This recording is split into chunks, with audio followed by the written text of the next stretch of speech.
அருட்பெருஞ்சோதி அருட்பெருஞ்சோதி தனிப்பெரும் கருணை அருட்பெருஞ்சோதி எல்லா உயிர்களும் இன்புற்று வாழ்க. வள்ளல் மலரடி வாழ்க வாழ்க. நண்பர்களே, இந்த காணொளி கற்பனை உணர்ச்சியை தூண்டக்கூடிய ஒரு நிகழ்வு அல்லது பொழுதுபோக்கு அம்சம் என்று சொல்லக்கூடிய, அதாவது உலகை சீரழித்துக் கொண்டிருக்கக்கூடிய இந்த பொழுதுபோக்கு அம்சம் என்ற ஒரு நிலையிலே இல்லாமல் மெய்த்தன்மை மட்டும் ஆராய்ந்து உண்மை என்பது என்ன, அந்த உண்மைத்தன்மை மட்டுமே நோக்கி செல்ல இருக்கிறோம். அதிலே பயணப்பட விரும்பும் அன்பர்கள் அனைவரும் இதை கண்டுகளிக்கலாம். மெய்ப்பொருள் காண்பது அறிவு என்ற நிலையிலே தான் இந்த சேனல் செயல்பட இருக்கிறது என்பதையும் உங்களோடு பகிர்ந்து கொள்வதில் நான் பெரு மகிழ்வு அடைகிறேன். நாம் இருவரும் இணைந்து பயணிக்கும் நண்பர்களே, அப்பொழுதுதான் இந்த பயணம் தெளிவாக இருக்கும். இது ஒரு கலந்து உரையாடலே, இது அறிவு நிகழ்ச்சி அல்ல. அறிவுரை என்பது ஏற்புடையதும் அல்ல. அனைவருக்கும் இறைவன் தந்த அந்த அறிவுநிலை இருக்கிறது. அந்த அறிவுநிலை கொண்டு ஆராய்ந்தால் அனைவருமே அந்த அறிவுநிலையை மேம்படுத்திக் கொள்ளலாம் என்பது என்னுடைய அசைக்க முடியாத நம்பிக்கை.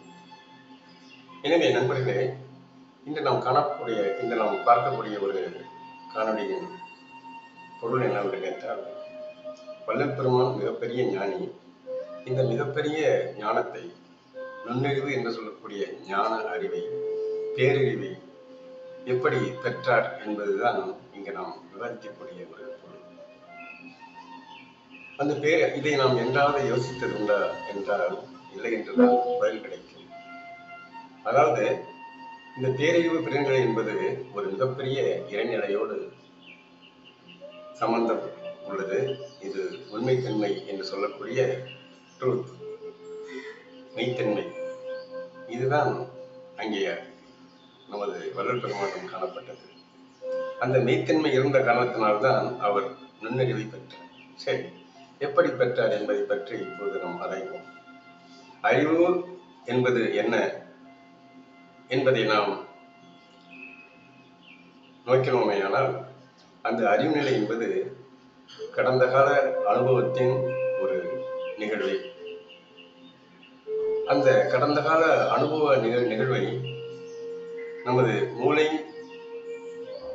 நமது மூளையானது ஒரு சேமிப்பு கிடங்காக சேமித்து வைத்து, அந்த சேமித்து வைத்ததன் மூலம் நாம் கேட்கும் தகவல்களை அப்பொழுது கொடுத்து கொண்டிருக்கிறது. நாம் அந்த சேமிப்பு கிடக்கிலிருந்து வரும் எண்ணங்கள், அதாவது கடந்த கால அனுபவ நிகழ்வுகள் எண்ணங்களாக பதியப்பட்டு அந்த எண்ணங்கள் மூலம் சிந்தனையாக செயல்படுகிறது. இதுதான் இந்த அறிவு நிலை என்பது. இந்த அறிவு நிலையை விஞ்ஞானிகள் உள்ளே சேமித்து வைத்து அதை அதிகமாக டெவலப் செய்து கொண்டார்கள். அந்த டெவலப் செய்த நிலையிலே அவர்களுக்கு ஆராய்ச்சி நிலை தோன்றியது. அங்கே சத்விசாரம் ஆரம்பித்தது. எப்படி? வெளிப்புற நிலையிலிருந்து அங்கே ஆராயும் போது ஒரு நிலைக்கு மேலே அங்கே செல்ல முடியாது. அங்கே தேக்கம் தோன்றும், களைப்பு தோன்றும். அந்த களைப்பு வந்தாலே அடுத்த நிலைக்கு செல்ல முடியாது. ஆனால் வள்ளல் பெருமான் என்ன செய்தார் தெரியுமா? அவர் உள்நோக்கி சென்றார். உள்நோக்கி செல்லும் போதுதான் அங்கே உண்மைத்தன்மை தெரியும். வெளிப்புறமாக செல்வது களைப்புத்தன்மை ஏற்படும். உட்புறமாக செல்வது ஆழமான நிலை. அந்த ஆழமான நிலை செல்லும் போதுதான் அங்கே எண்ணற்ற பொக்கிஷங்கள் அவருக்கு கிடைத்தது ஞான அறிவின் மூலம். இந்த உள்முகமாக செல்வதற்கு என்ன வேண்டும் நமக்கு என்று கேட்டால், அந்த உள்முகமாக செல்ல வேண்டும் என்றால் நமது சேமிப்பு கிடங்காகிய இந்த மூளை சுத்தமாக இருக்க வேண்டும். அங்கே இருக்கின்ற குப்பைகள் நீக்கப்பட வேண்டும். அந்த குப்பைகளை நீக்கினால்தான் அங்கே நாம் உள்புறமாக சென்று அந்த உட்புற அனுபவத்தை ஆராயும் போது அங்கே ஸ்டோரேஜ் என்று சொல்லக்கூடிய நமது மூளை உள்வாங்கிக் கொள்ளும். இப்போ நம்ம செல்போன் பயன்படுத்துறோம்னு வச்சுங்களேன். அந்த செல்போன்ல ஒரு சில சமயத்துல ஹேங் ஆகிடும். ஏன் ஹேங் ஆகுது? அது ஸ்டோரேஜ் என்று சொல்லக்கூடிய ஒரு நிலையில ஃபுல்லாகிடுது, நிரம்பி வடிகிறது. நிரம்பி வடியும் போது அடுத்த அந்த இயக்கம் அங்கே நிறுத்தப்படுகிறது. இது போல்தான் நமது மூளையும் முழுவதும் குப்பைகளாக நிரம்பி வருகிறது. சரி, இந்த மூளையில் குப்பைகள் எப்படி வருகிறது என்று கேட்டால், நாம் காலமாக ஒரு முரண்பாட்டிலே வாழ்ந்து கொண்டிருக்கிறோம். என்ன முரண்பாடு?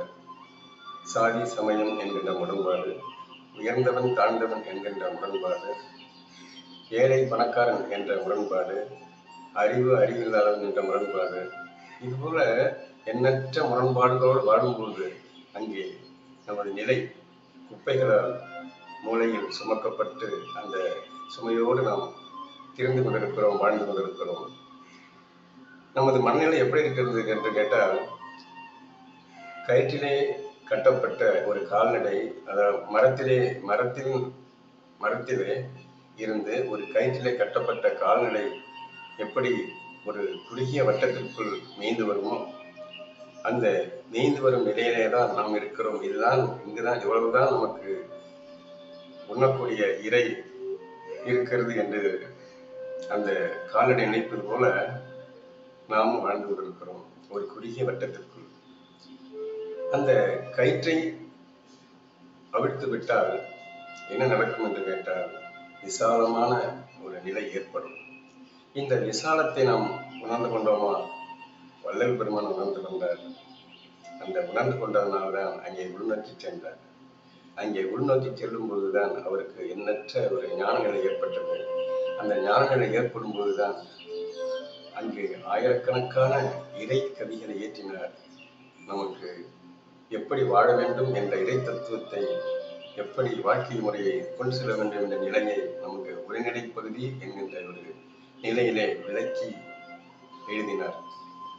இது ஞான நிலை மூலம் கிடைத்த ஒரு பேரறிவு என்று சொல்லக்கூடிய நன்னறிவு.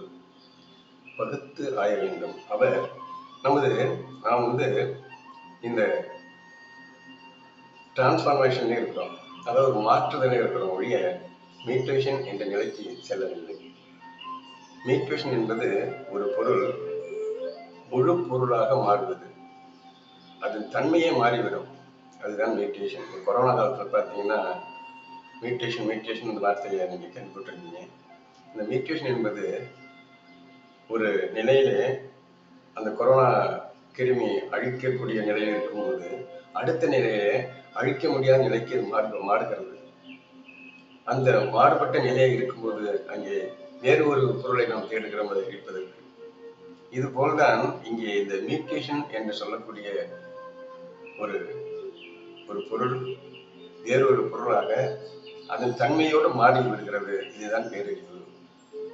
இந்த மியூட்டேஷன் நிலையைத்தான், அதாவது உரு மாற்றம் என்பது, அதாவது ஒரு உருவை மாற்றுதல் செய்யப்படுவது டிரான்ஸ்ஃபர்மேஷன், ஒரு வேறு பொருளாக மாற்றுவது டிரான்ஸ்ஃபர்மேஷன்.